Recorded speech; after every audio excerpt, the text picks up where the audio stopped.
Hello అండి, అందరికీ నమస్కారం. Welcome back to our channel. Sir, ఆంధ్రప్రదేశ్లో మనకి సెప్టెంబర్లో రాబోతున్నటువంటి పోలీస్ కానిస్టేబుల్ నోటిఫికేషన్ ఏదైతే ఉందో, పోలీస్ కానిస్టేబుల్ మరియు సబ్ ఇన్స్పెక్టర్ సంబంధించిన నోటిఫికేషన్ అనేది రాబోతూ ఉందండి.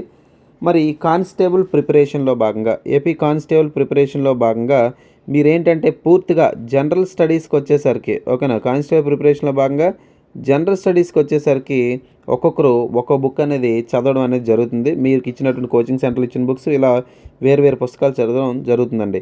అయితే జనరల్ స్టడీస్తో పాటుగా మనం జనరల్ సైన్స్ గురించి ఒకసారి మనం ఆలోచిస్తే అండి, జనరల్ సైన్స్ మనకు వచ్చేసరికి పూర్తిగా ప్రశ్నలు ఎక్కడి నుంచి ఇస్తున్నాడంటే, తెలుగు అకాడమీ పుస్తకాలు ఏవైతే ఉన్నాయో, తెలుగు అకాడమీ పుస్తకాలు జాగ్రత్తగా మీరు ఫాలో అయితే కనుక 100% రిజల్ట్ అనేది రావడం జరుగుతుంది. అయితే సార్, ఈ జనరల్ సైన్స్లో మీకు 12 నుండి గరిష్టంగా 15 ప్రశ్నలు, ఓకేనా, 12 నుండి 15 ప్రశ్నలు గరిష్టంగా ఏ సబ్జెక్ట్ నుంచి వస్తాయి సార్ జనరల్ సైన్స్ నుంచి అంటే కనుక బయాలజీ సబ్జెక్ట్ నుంచి ఇవ్వడం జరుగుతుందండి. మీరు ఎంత సీనియర్ ఆస్పిరెంట్ అయినప్పటికీ కానీ ఒకసారి మీరు ప్రీవియస్ పేపర్ కానీ గమనిస్తే, ఓకేనా, మీరు ఒకసారి ప్రీవియస్ పేపర్ అనేది ఒకసారి మీరు గమనిస్తే, ఈ ప్రీవియస్ పేపర్లో క్వశ్చన్స్ ఏవైతే ఉన్నాయో, ఫర్ ఎగ్జాంపుల్ మీకు ఒక 15 ప్రశ్నలు ఇచ్చాడు అనుకోండి, ఓకేనా, ఆ పేపర్లో 15 ప్రశ్నలు ఇస్తే కనీసం 10 ప్రశ్నలు ఏవైతే ఉన్నాయో, ఈ 10 ప్రశ్నలు ఎక్కడి నుంచి వస్తాయి మీకు తెలియట్లేదు. అంటే ఫర్ ఎగ్జాంపుల్ ఎక్కడి నుంచి వస్తాయి సార్ అంటే, కోచింగ్ సెంటర్లో ఇచ్చినట్టు పుస్తకాల్లో కనబడవు, అదేవిధంగా మార్కెట్లో అమ్ముతున్నటువంటి పుస్తకాల్లో కనబడవు. మార్కెట్లో ఈ మధ్యన మ్యాగజైన్స్ రూపంలో పుస్తకాలు అమ్మేస్తున్నారన్నమాట, ఓకేనా, మ్యాగజైన్స్ రూపంలో అమ్మేస్తాం. అందంగా ఉంటే చాలు మనం పుస్తకం కొనేస్తాం ఫస్ట్, అంతే తప్ప అందులో కంటెంట్ మన ఎగ్జామ్ పాయింట్ ఆఫ్ వ్యూలో ఎంతవరకు ఉపయోగపడుతుంది అనేది చాలామంది ఆలోచించకుండా చేస్తున్న మిస్టేక్ ఇదే అనమాట. సార్, ఇక్కడ 10 ప్రశ్నలు ఎక్కడి నుంచి వస్తున్నాయి, అదే కదా సార్. మనం అంటాం కోచింగ్ తీసుకున్నాం, కోచింగ్ నోట్స్లో నుంచి రాలేదు, ఎగ్జామ్ రాసాం, ఎగ్జామ్ నుంచి రాలేదు, మాక్ టెస్ట్లు రాసి మాక్ టెస్ట్ నుంచి రాలేదు, మార్కెట్లో వీడి పుస్తకం కొన్నాం కానీ ఎవరు రాలేదు అంటారు. సార్, ఈ 10 ప్రశ్నలు ప్రాపర్గా చెప్పాలి అంటే ఎక్కడి నుంచి వస్తున్నాయండి 10 ప్రశ్నలు? కంప్లీట్గా ఇంటర్మీడియట్లో ఉన్నటువంటి బాటనీ మరియు ఇంటర్మీడియట్లో ఉన్నటువంటి జువాలజీ, ఓకేనండి. Intermediate first year second year text బుక్లు ఏవైతే ఉన్నాయో ప్రశ్నలు ఇక్కడి నుంచి వస్తున్నాయన్నమాట.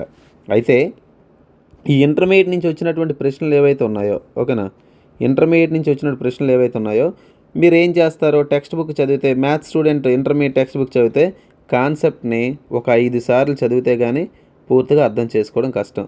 మరి అదే ఇంటర్మీడియట్ మనకి బైపీసీ స్టూడెంట్ అయ్యింది, ఈ కాన్సెప్ట్ని అర్థం చేసుకోవాలంటే ఒక 3 సార్లు చదవాలి.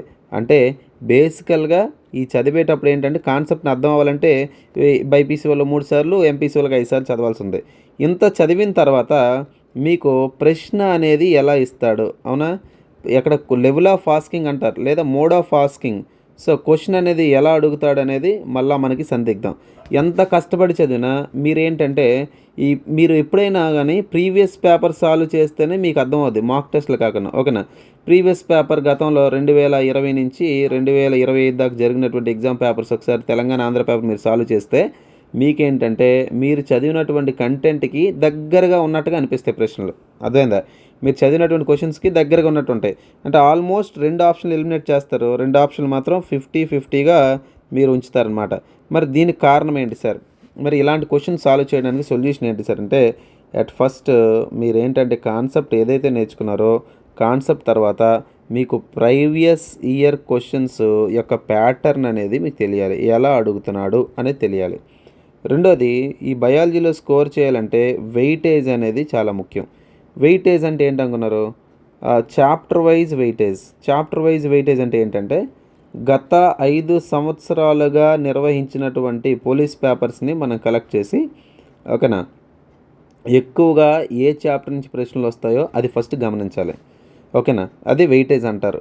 తర్వాత పీవైక్యూస్, ఈ పీవైక్యూస్ ఎక్కడి నుంచి వస్తున్నాయో తెలుసుకుంటారు. రెండోది, ఈ కానిస్టేబుల్ మరియు ఎస్ఐ పేపర్లో డయాగ్రామ్స్ని ఆధారం చేసుకొని, డయాగ్రామ్ని ఆధారం చేసుకొని, ఓకేనా, డయాగ్రామ్ని ఆధారం చేసుకొని ఈ శరీరంలో ఉన్న వ్యవస్థలు ఉన్నాయనుకోండి, ఆ భాగాల్ని వరుసగా పెట్టండి అంటాడు, లేదా ఎస్సర్స్ని ఇస్తాడు, రీజన్ ఇస్తాడు, ఓకేనా. ఎక్కువ కానిస్టేబుల్ ఉన్నటువంటి సాంప్రదాయం ఏంటంటే మ్యాచ్ ద ఫాలోయింగ్ ఎక్కువ ఇస్తాడు, ఓకేనా. ఏమిస్తాడండి? మ్యాచ్ ద ఫాలోయింగ్ ప్రశ్నలు ఎక్కువ ఇస్తాడనమాట. సో మ్యాచ్ ద ఫాలోయింగ్తో పాటుగా ఇంకా ఏమిస్తాడు? సరికాని ప్రశ్నలు ఓకేనా, సరికాని వాక్యాలు ఏవైతే ఉన్నాయో ఈ ప్యాటర్న్ అడుగుతాడు. నువ్వేం చేస్తావు, చదివినప్పుడు టెక్స్ట్ బుక్లో ఇలా అండర్లైన్ చేసుకుని వెళ్ళిపోతావు. నీకు ఎక్కడైనా ఒకవేళ ఒక పాయింట్ ఇంపార్టెంట్ పొరపాటున అనిపించిందా, ఇలా అండర్లైన్ చేసేసి ఇలా చేసేసి దీన్ని ఇలా సర్కిల్ చేస్తావు. క్వశ్చన్ ఏమంటాడు, ఈ 4 లైన్లు కలిపి ఒక క్వశ్చన్ కింద ఇస్తాడు. నువ్వేమో ఒక క్వశ్చన్కి అండర్లైన్ చేసుకుంటూ వెళ్ళావు. అంటే నీకు ఇక్కడ ఏమర్థం అవ్వాలి, మీ మోడ్ ఆఫ్ ప్రిపరేషన్ అంటే మీరు ప్రిపేర్ అయ్యే విధానమే ఫస్ట్ మారాలి, అంతే కదండి. సో మీరు ప్రిపేర్ అయ్యే విధానమే మారాలన్నమాట, అంతేనా. సో అందుకే నేనైతే కనుక పూర్తి స్థాయిలో ఎస్ఐ మరియు కానిస్టేబుల్ తెలంగాణ మరియు ఆంధ్రాకి సంబంధించినటువంటి బయాలజీ ఏదైతే ఉందో బయాలజీ నేను డ్యామ్ ష్యూర్ చెప్తున్నానండి, 100% మీకు 15 ప్రశ్నలు ఇస్తే 15లో ఖచ్చితంగా మీకు 13 ప్రశ్నలు ఓకేనా, 100కు 100% న్యాయం చేస్తానండి. 15 ప్రశ్నలు ఇస్తే కనీసం 13 ప్రశ్నలు మీరు ఆన్సర్ చేసే విధంగా ఓకేనా ఉండాలి అంటే కనుక ఖచ్చితంగా ఇంటర్మీడియట్ టెక్స్ట్ బుక్ అనేది కవర్ చేయాలి. So intermediate 10th class text బుక్స్ని కవర్ చేస్తూ నేను బయాలజీ క్లాసెస్ అనేది డిజైన్ చేయడం జరిగింది. అయితే ఈ బయాలజీ క్లాసెస్ ఎలా ఉంటాయంటే ముందు బేసిక్ వీడియోసే ఒక 70 వీడియోలు పెట్టాను. బేసిక్స్ ఇవన్నీ కూడా బేసిక్స్ అని బాగా చదివిన తర్వాత అప్పుడు మీకు ఏంటంటే టాపిక్ వైజ్ డెప్త్ కాన్సెప్ట్లు అనేది స్టార్ట్ చేస్తానండి. డెప్త్ కాన్సెప్ట్లు చదివిన తర్వాత మీకేంటంటే వీక్లీ గ్రాండ్ టెస్ట్ అనేది కండక్ట్ చేయడం జరుగుతుంది. వీక్లీ గ్రాండ్ టెస్ట్ ఏంటంటే కనీసం 30 ప్రశ్నలకు తగ్గకుండా ఓకేనా, 30 ప్రశ్నలు తగ్గకుండా ఈ పేపర్ అనేది పెట్టడం అనేది జరుగుతుంది. సో దాని ద్వారా మీకు ఏమవుతుందంటే మీకు 100% కాన్ఫిడెన్స్ లెవెల్స్ అనేవి పెరుగుతాయి. దాంతోపాటుగా ఈ ప్రిపరేషన్లోనే తీసుకోవాల్సిన జాగ్రత్తలు ఏంటని అర్థమవుద్ది అనమాట. ఒకవేళ మీకు బయాలజీ క్లాసెస్ కావాలి అంటే కామెంట్ బాక్స్లో కోర్స్ లింక్ అనేది ఇవ్వడం జరుగుతుందండి. ఓకే, మరి కాస్ట్ ఎంత అంటే 249 రూపీస్ అండి. 249 రూపీస్కి ఎంత కాలం వ్యాలిడిటీ అంటే 6 months వ్యాలిడిటీ. అదేవిధంగా ప్రతి పాఠానికి నేను పీడిఎఫ్ అనేది ఏదైతుందో పీడిఎఫ్ని కూడా మీకు ప్రొవైడ్ చేయడానికి ప్రయత్నిస్తాను, ఓకేనండి. అదేవిధంగా ముఖ్యమైనటువంటి డయాగ్రామ్స్ ఏవైతే ఉన్నాయో ఆ డయాగ్రామ్స్ని ఆధారం చేసుకొని కూడా కంటెంట్ అనేది చెప్పడం జరుగుతుంది, ఓకేనా. సో ఆసక్తి ఉంటే కనుక వెంటనే మన ఛానల్ని లైక్ చేయండి, సబ్స్క్రైబ్ చేయండి, యాప్లో ఉన్నటువంటి కోర్స్ని తీసుకోండి. అయితే 249 అనేది ఏదైతే ఉందో 249 ఒకవేళ ఈ వీడియో చూసినప్పటికీ ఓకేనండి. వీడియో సరిగ్గా ఈరోజు 31st రిలీజ్ చేస్తున్నాను. ఒక 31st 1 2 ఈ 3 రోజులు ఏంటంటే కేవలం 199 రూపీస్కే కానిస్టేబుల్ బయాలజీ, ఎస్ఐ బయాలజీ అనేది ఇవ్వడం జరుగుతుంది. ఇంట్రెస్ట్ ఉంటే కనుక పర్చేస్ చేసుకోవచ్చు, ఓకేనండి. Right, thanks for watching this video. Thank you very much.